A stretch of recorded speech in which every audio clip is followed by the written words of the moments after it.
नमस्कार, मैं हूं अमित शर्मा। हमारे खास कार्यक्रम जनता सरकार में बात करेंगे सत्ता के सिंहासन से लेकर जनता के सरोकारों तक। वहीं आपको हम बताएंगे प्रदेश सरकार की हर उस योजना के बारे में जो होंगी आपके काम की। आपको हम बताएंगे सरकार के उन विकास कार्यों के बारे में जिनका सीधा फायदा आपको हो रहा है। तो अगले 30 मिनट तक आप बने रहिए हमारे साथ और देखते रहिए जनता सरकार।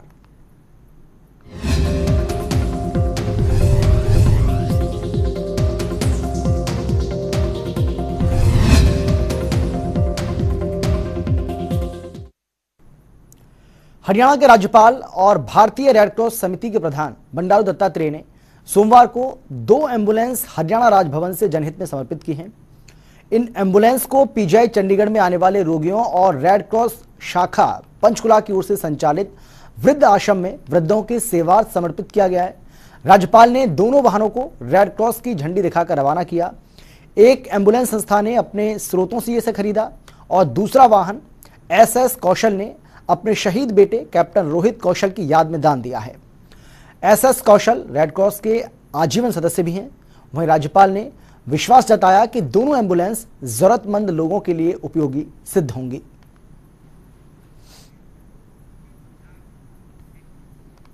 गुरुग्राम पहुंचे मुख्यमंत्री मनोहर लाल ने सोमवार को प्रदूषण पर नकेल कसने के लिए 600 ई-रिक्शा को हरी झंडी दिखाकर रवाना किया।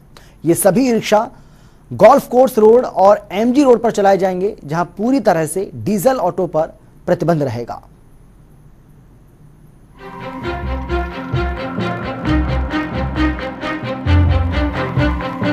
साइबर सिटी में लगातार बढ़ते हुए प्रदूषण पर नकेल कसने के लिए और पर्यावरण को साफ सुथरा बनाने के लिए हरियाणा सरकार की तरफ से गुरुग्राम में ई-रिक्शा की पहल की गई है। ज्यादा से ज्यादा वाहन इलेक्ट्रॉनिक हो, जिससे शहर प्रदूषण मुक्त हो सके। इसी कड़ी में सोमवार को मुख्यमंत्री मनोहर लाल ने 600 ई-रिक्शा और इलेक्ट्रॉनिक वाहनों को हरी झंडी दिखाकर रवाना किया। ये सभी ई-रिक्शा गोल्फ कोर्स रोड और MG रोड पर चलाए जाएंगे, जहां बाकायदा इनके स्टैंड बनाए गए हैं। इतना ही नहीं, इन ई-रिक्शा चार्जिंग के पॉइंट्स भी यहीं सुनिश्चित किए गए हैं।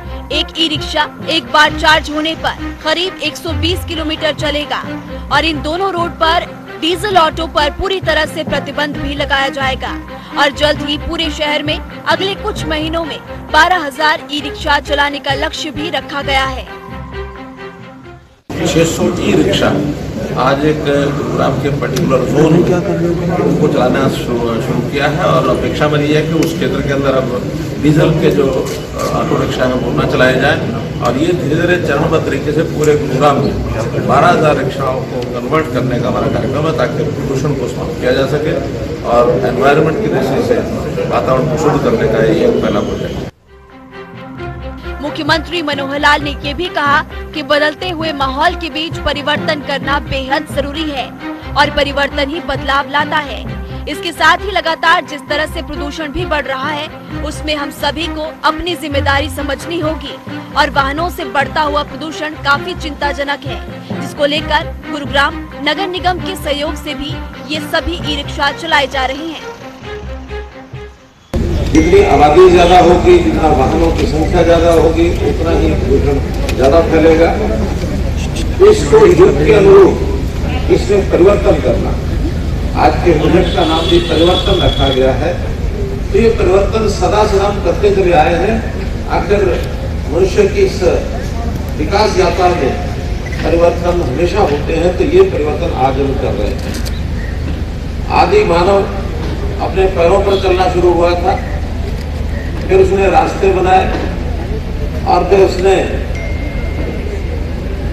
पशुओं का सहारा लिया, पशुओं की गाड़ी का सहारा लिया, तांगा बनाया, फिर कोई मोटर बनाई, साइकिल बनाया, फिर पेट्रोल का इजाद हुई। पेट्रोल के आविष्कार के समय तो क्रांति आ गई, सारे देश में दुनिया में ऑटोमोबाइल की इंडस्ट्री चलने लगी। लेकिन दुष्परिणाम उसका प्रदूषण भी हुआ। उसको दूर करने के लिए आज बिजली जो बनी है, एनर्जी जो बनी है, उस एनर्जी के कारण से, बैटरी के कारण से हम अपने इन ऑटोमोबाइल की इंडस्ट्री को अब ई मोटर पर, ई वाहन पर लेकर के आ रहे हैं, ताकि प्रदूषण की समस्या समाप्त हो जाए। गुरुग्राम को स्मार्ट सिटी बनाने के लिए ये एक अच्छी पहल है। और इसी तरह से ज्यादा वाहन इलेक्ट्रॉनिक होंगे तो निश्चित तौर पर बढ़ते हुए प्रदूषण पर नकेल कसी जा सकती है। कंपनी ने ऑटो चलाकर रोजगार के अवसर भी पैदा किए हैं। अब डीजल के लिए लाइन में भी नहीं लगना पड़ेगा। एक बार बैटरी चार्ज कर 120 किलोमीटर तक चलेगा, जिससे काफी बचत होगी। गुरुग्राम में ई रिक्शा को हरी झंडी दिखाने के बाद सीएम मनोहर लाल ने ई रिक्शा में सवारी की। करीब 1 किलोमीटर तक सीएम मनोहर लाल ऑटो में सवार होकर सड़कों पर नजर आए। उन्होंने कहा कि ई रिक्शा पर्यावरण को साफ सुथरा बनाने में और प्रदूषण को कम करने में एक महत्वपूर्ण भूमिका निभाएगा। जनता टीवी के लिए गुरुग्राम से नीरज वशिष्ठ की रिपोर्ट। हरियाणा के मुख्यमंत्री मनोहर लाल ने सोमवार को सोनीपत और पानीपत के लिए गुरुग्राम से वेस्ट टू एनर्जी प्लांट का वर्चुअल उद्घाटन किया। इस प्लांट में दोनों जिलों के कचरों का निस्तारण होगा और साथ ही बिजली का उत्पादन भी होगा। इसके साथ ही मुख्यमंत्री ने गुरुग्राम के लिए एक बड़ी पेयजल आपूर्ति परियोजना का भी लोकार्पण किया।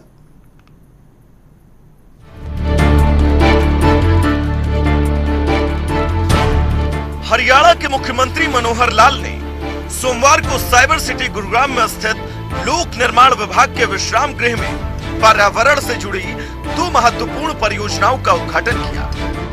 उन्होंने गुरुग्राम महानगर विकास प्राधिकरण की ओर से सेक्टर 81 से सेक्टर 99 तक जलापूर्ति योजना और सोनीपत व पानीपत क्लस्टर के लिए वेस्ट टू एनर्जी प्लांट का वर्चुअली तरीके से उद्घाटन किया, जिसकी जानकारी मुख्यमंत्री मनोहर लाल ने पत्रकारों से बात करते हुए उन्होंने बताया कि वेस्ट टू एनर्जी का प्रोजेक्ट जेबीएम कंपनी के साथ प्राइवेट पार्टनरशिप में सोनीपत और पानीपत के लिए लगाया गया है, जिसकी लाइफ 22 साल रहेगी। इस प्रोजेक्ट की लागत करीब 176 करोड़ है। ये परियोजना से जहां एक ओर कचरे का निस्तारण होगा तो वहीं दूसरी ओर इससे 8 मेगावाट बिजली का उत्पादन होगा, जो ग्रिड को दी जाएगी। सोनीपत में आज यहाँ ऑनलाइन उसका उद्घाटन किया गया है। वेस्ट टू एनर्जी का जो प्रोजेक्ट है सोनीपत पानीपत का मिलाकर के मूर्थल में एक बड़ा प्रोजेक्ट लगाया गया है। जेबीएम कंपनी के साथ प्राइवेट पार्टनरशिप में वो प्रोजेक्ट लगा है। 8 मेगावाट पावर जो है उसमें जनरेशन होगी और ये 22 साल तक उस प्रोजेक्ट के साथ उसकी जो लाइफ है वो रहेगी। उसको भी आज शुरू किया गया है।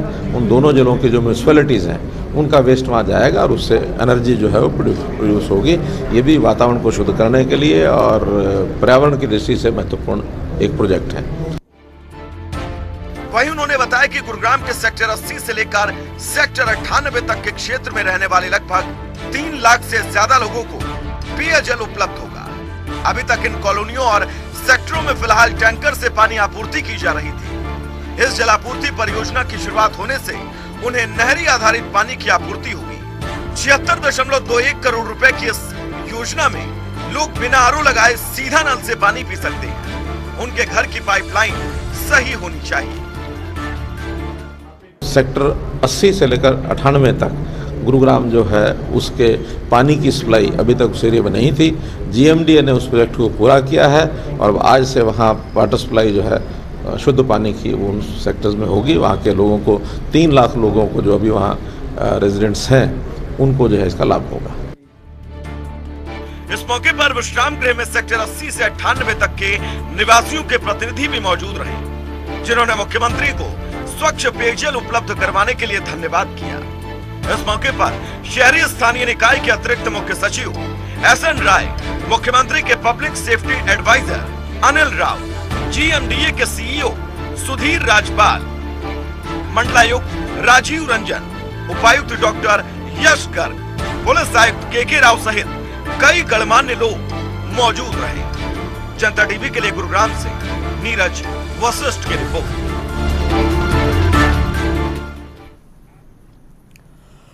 गुरुग्राम में जब जमीनियों की पैमाइश करने में देरी नहीं होगी, सोमवार को सीएम मनोहर लाल ने कष्ट निवारण समिति की बैठक में आई 2 शिकायतों की सुनवाई करते हुए अधिकारियों को निर्देश दिए हैं कि हर तहसील में जमीनी पैमाइश के लिए DGPS मशीन उपलब्ध करवाई जाए।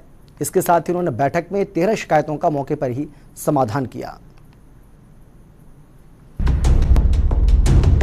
साइबर सिटी गुरुग्राम में कष्ट निवारण समिति की बैठक का आयोजन किया गया, जिसकी अध्यक्षता हरियाणा के सीएम मनोहर लाल ने की और बैठक के दौरान सीएम मनोहर लाल ने कुल 13 शिकायतें सुनी, जिनमें से ज्यादातर शिकायतों का मौके पर ही निपटारा किया और बची हुई शिकायतों का समाधान करने के लिए सीएम मनोहर लाल ने अधिकारियों को आदेश दिए, जिसकी जानकारी उन्होंने पत्रकारों से बात करते हुए दी। गुरुग्राम की मासिक डिस्ट्रिक्ट ग्रीवेंसेस कमेटी की मीटिंग होती है, सामान्यतः मेरी कोशिश रहती है कि हर महीने उसमें आ जाऊं, तो आज इसी के लिए समय दिया था और कुल 13 शिकायतें इस आज की मीटिंग में आई थी, जिसमें से छोटी छोटी शिकायतें थी वो सामान्यतः हल हो गई, कुछ पहले से हल थी और कुछ जो है अधिकारियों को निर्देश दे दिए गए हैं। तो अतुल गुटारिया चौक के ऊपर जो काम चल रहा है उसमें कोविड-19 के कारण से उस काम में थोड़ा डिले हुआ है, लेकिन 70% काम हो चुका है और आज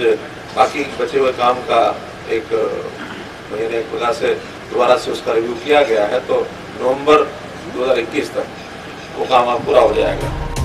वहीं बैठक के दौरान जमीन की पैमाइश से जुड़ी 2 समस्याएं सामने आई थी, जिसमें कहा गया था कि वर्तमान में जिन प्राइवेट लोगों को DGPS मशीन संचालन की अनुमति दी गई है, उनके माध्यम से ही निशानदेही एवं पैमाइश का कार्य कराया जाता है, जिसके लिए वो निर्धारित फीस भी वसूलते हैं, जिसके चलते जमीनों की पैमाइश और निशानदेही जैसे कामों में बड़ी दिक्कत आ रही थी।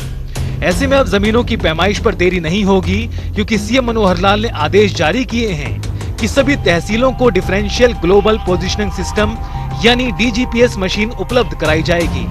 तहसीलों में कई बार पैमाइश जो होती है, डिमार्केशन, उसकी कठिनाई आती है। बाहर के जो लोग ऑथराइज्ड लोग हैं, कंपनियां हैं, उनको ये काम दिया होता है, वो डिले भी करते हैं, पैसा भी ज़्यादा लेते हैं। आज हमने कह दिया कि हर एक तहसील में एक मशीन और वहाँ एक ट्रेंड आदमी वो रहेगा, जो गवर्नमेंट की ओर से ही किसी को पैमाइश की जरूरत है तो पैमाइश वहीं कर देंगे, उसके नॉर्मल चार्जेस करके और तहसीलदार ऑफिस अपने आप करेगा। वहीं दूसरी ओर नजफगढ़ ड्रेन से लगती हजारों एकड़ जमीन पर जल भराव की समस्या पर सुनवाई करते हुए मुख्यमंत्री मनोहर लाल ने अधिकारियों को जल्द से जल्द रिपोर्ट सौंपने के आदेश जारी किए। मुख्यमंत्री की माने तो नजफगढ़ ड्रेन से जुड़े निचले इलाकों में एक झील बनाने की भी योजना पर काम किया जा रहा है और जल्द ही यहाँ पर झील बनाकर बंजर हो रही हजारों एकड़ जमीन को बचाया जा सकेगा। दरअसल बादशाहपुर विधायक राकेश दौलताबाद इस मुद्दे को काफी लंबे समय से प्रदेश सरकार के समक्ष उठाते आ रहे हैं।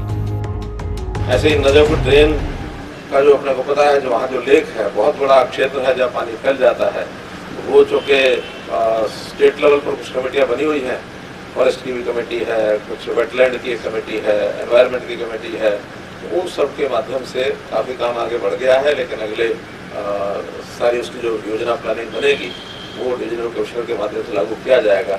लेकिन उस पर एक वेटलैंड एरिया, एक लेक, इसको बना करके और उसमें कुछ एरिया में तो लेक बनेगी और कुछ एरिया ऐसा जहाँ अंदर से मिट्टी निकाल के उसको ऊंचा किया जाएगा ताकि लोगों को काम आ सके, इसलिए उसका भी समाधान किया जाएगा। आपको बता दें कि सीएम मनोहर लाल ने अपने अति व्यस्त दौरे में सोमवार को कई प्रोजेक्ट्स का उद्घाटन भी किया।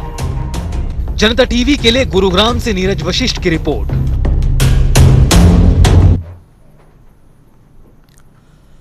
वहीं 20 अगस्त से शुरू होने वाले हरियाणा विधानसभा के मानसून सत्र की सुरक्षा व्यवस्था को लेकर चंडीगढ़ में एक उच्च स्तरीय बैठक का आयोजन किया गया, जिसकी अध्यक्षता स्पीकर ज्ञानचंद गुप्ता ने की है। बैठक में मुख्य सचिव हरियाणा विजय वर्धन, गृह सचिव DGP PK Agarwal, ADGP Alok Mittal, DGP Punjab, DGP Chandigarh, Chandigarh के गृह सचिव, DC चंडीगढ़, पंजाब के विधानसभा सचिव और CISF के सीनियर कमांडेंट बैठक में मौजूद रहे, जिसकी जानकारी विधानसभा स्पीकर ज्ञानचंद गुप्ता ने प्रेस वार्ता के दौरान दी। 20 अगस्त को जो हमारा मानसून सत्र शुरू होने जा रहा है, उस सत्र की सुरक्षा व्यवस्था के लिए आज एक उच्च स्तरीय बैठक आज यहाँ पर बुलाई गई थी, जिसमें home secretary Punjab, home secretary UT Chandigarh और होम सेक्रेटरी हरियाणा, उसके अलावा हरियाणा के DGP, पंजाब के ADGP और चंडीगढ़ के जो हमारे IG थे और उसके अलावा प्रशासनिक अधिकारी, ये सब आए हुए थे। तो यहाँ की सुरक्षा व्यवस्था को देखते हुए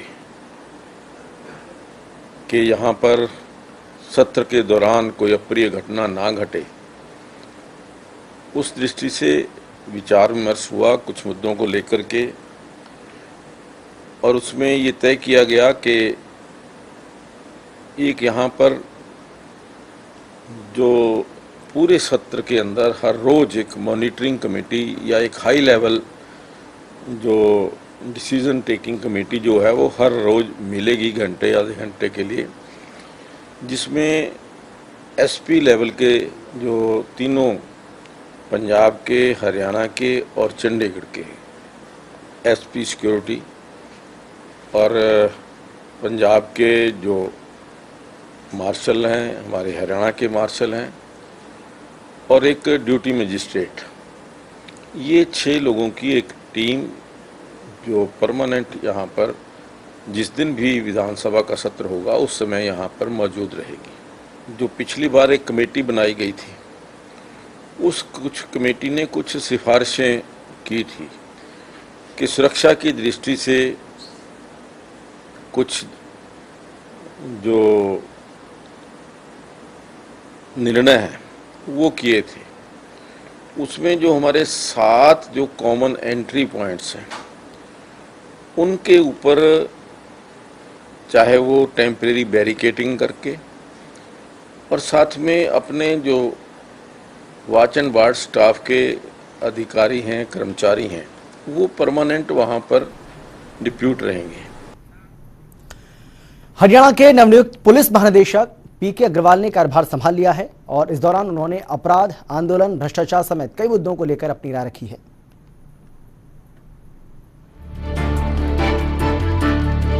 पंचकूला सेक्टर 6 स्थित हरियाणा पुलिस मुख्यालय में सोमवार को नवनियुक्त प्रदेश के पुलिस महानिदेशक पीके अग्रवाल ने कार्यभार संभाला। इस मौके पर उन्होंने मीडिया से रूबरू होते हुए मुख्यमंत्री मनोहर लाल और गृह मंत्री अनिल विज का आभार जताते हुए कहा कि हरियाणा पुलिस का बड़ा गौरवशाली इतिहास रहा है। हरियाणा पुलिस ने अनेकों चुनौतियों का डट कर सामना किया और सफलता प्राप्त की। ऐसे गौरवशाली पुलिस बल का नेतृत्व करते हुए मुझे गर्व महसूस हो रहा है। आदरणीय मुख्यमंत्री हरियाणा श्री मनोहर लाल जी का, माननीय गृह मंत्री श्री अनिल जी को, हरियाणा सरकार का आभारी हूँ कि मुझे उन्होंने ये जिम्मेवारी सौंपी है। हरियाणा पुलिस का बड़ा ही गौरवशाली इतिहास रहा है और जब से हरियाणा में पिछले करीब 30 से ज़्यादा वर्षों तक मैंने सेवा किया है, हरियाणा पुलिस ने अनेकों चुनौतियों का डटकर सामना किया है, सफलता प्राप्त की है और एक ऐसे गौरवशाली पुलिस बल का नेतृत्व करते हुए मुझे बहुत गौरव का, बहुत गर्व का एहसास हो रहा है। वहीं हम आपको हरियाणा पुलिस के नए डीजीपी पीके अग्रवाल के बारे में कुछ जानकारी दे रहे हैं। आईपीएस पीके अग्रवाल बने हरियाणा पुलिस के प्रमुख। 1988 बैच के आईपीएस अधिकारी हैं पीके अग्रवाल। मूल रूप से बिहार के रहने वाले हैं पीके अग्रवाल। अभी तक डीजी स्टेट विजिलेंस ब्यूरो के पद पर कार्यरत थे। 2004 में पुलिस मेडल से सम्मानित किया गया। 2015 में राष्ट्रपति पुलिस मेडल से सम्मानित हुए। 30 जून 2024 को सेवानिवृत्त होंगे पीके अग्रवाल। तो वहीं उन्होंने प्राथमिकताओं पर बात करते हुए कहा कि समाज में कानून व्यवस्था का रहना, अपराध पर रोकथाम, अमन चैन, गरीब मजदूरों की ठीक प्रकार से सुनवाई कर उसका निदान करना, कमजोर तबके, महिलाओं और बच्चों, इनका विशेष तौर पर ध्यान रखना है। देखिए, जो मूल प्राथमिकताएं पुलिस निरंतर करीब करीब बढ़ी रही हैं, समाज में कानून व्यवस्था का बना रहना, अपराध का रोकथाम, अमन चैन, गरीब और मजलूम के दुख दर्द में उसे ठीक प्रकार से सुनवाई करके उसका निदान करना, जो कमजोर तबका है, महिलाएं हैं, बच्चे हैं, बुजुर्ग हैं, उनके प्रति विशेष ध्यान रखना, ये तो जो मूल जिसको हम कहते हैं कि कोर प्रायोरिटीज है वो तो पुलिस बल की है ही। इसके अलावे जो समय समय पर चुनौतियां आती हैं उसके आधार पर प्राथमिकताओं की समीक्षा करके उसका हम निर्धारण करते हैं। वहीं विधानसभा के मुख्यमंत्री की सुरक्षा में चूक मामले पर उन्होंने कहा कि इसकी जो पृष्ठभूमि है उसका रिव्यू करूंगा और घटना के दौरान मौजूद रहे पुलिस अधिकारियों समेत कर्मचारियों से मामले की पूरी जानकारी ली जाएगी और प्रयास रहेगा भविष्य में ऐसी चूक न हो। देखिए, जैसे मैंने कहा कि कोई भी चूक है, एक तो मैं इस विषय पर विशेष तौर पर आपने एक प्रश्न किया है, मैं इसकी सारे जो पृष्ठभूमि है उसको स्टडी करूंगा। अपने अधिकारी जिन्होंने उस समय इसको देखा है, एनालाइज किया, उनसे विचार विमर्श करूंगा और हमारा ये प्रयास रहेगा कि भविष्य में इस तरह की बातें न हो। Security is an important aspect of policing, we must take full precaution. वहीं उन्होंने कहा कि मौजूदा समय में प्रदेश में बढ़ रहे साइबर क्राइम पर विशेष ध्यान दिया जाएगा।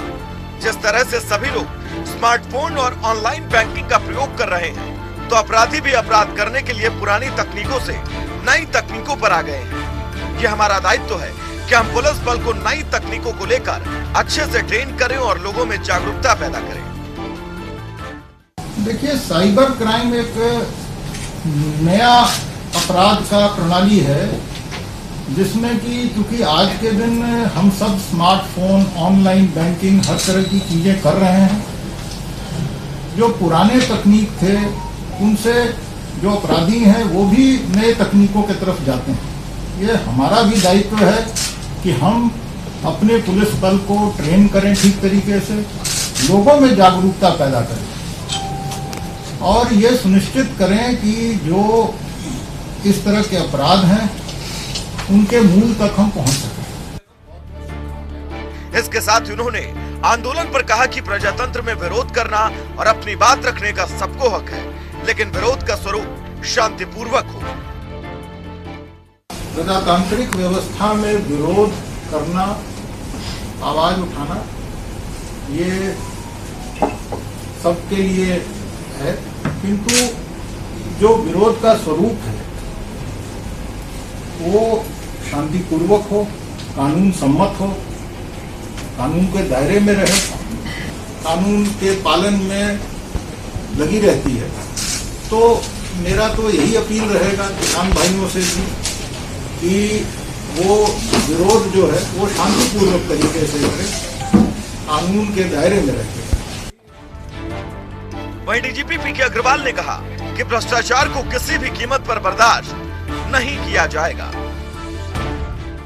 विजिलेंस में हो या पुलिस में हो, भ्रष्टाचार को बिल्कुल बर्दाश्त नहीं किया जाएगा।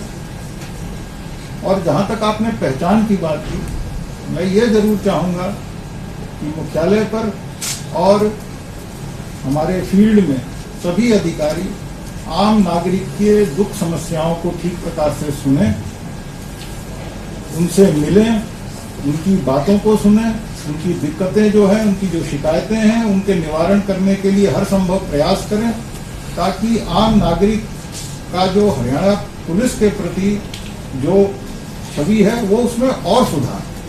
आज भी बहुत अच्छा, लेकिन सुधार की गुंजाइश हर जगह है, और भी सुधार हो, मैं ये जरूर चाहूँगा।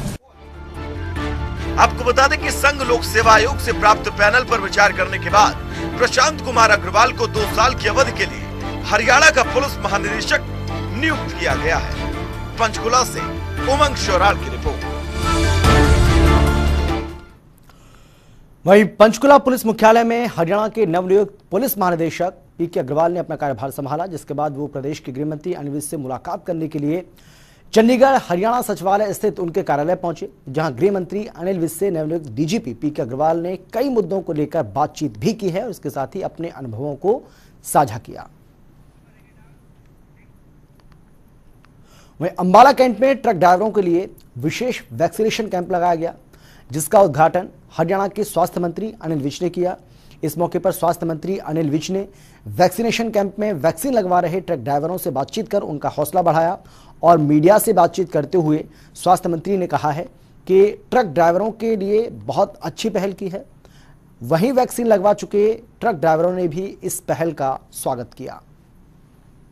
ये अभियान चलाया है क्योंकि ये वो कैटेगरी है जो वैक्सीनेशन से रह सकती है, क्योंकि ये तो हर वक्त अपनी ड्यूटी पर है, जगह जगह पर जहाँ पर सरकारें कैंप लगाती हैं। अब मैंने पूछा, कोई बीकानेर से आया है, कोई शिमला से आ रहा है, कोई छछरौली से आ रहा है, अलग अलग जगह से आ रहे हैं। सारों से मैंने पूछा, ड्राइवरों से, और ये महरूम रह जाते हैं, इनका नहीं लगता। अब यहाँ पर गाड़ियाँ रोक कर इनको वैक्सीनेशन की जा रही है और वैक्सीनेशन के बाद इनको आधा घंटा यहाँ पर आराम करने के लिए कहा जा रहा है, ताकि आराम करने के बाद ताकि कोई अगर एक्शन होता है तो उसका पता लग सके। तो आधा घंटे के बाद ये अपनी गाड़ी पर जाएंगे।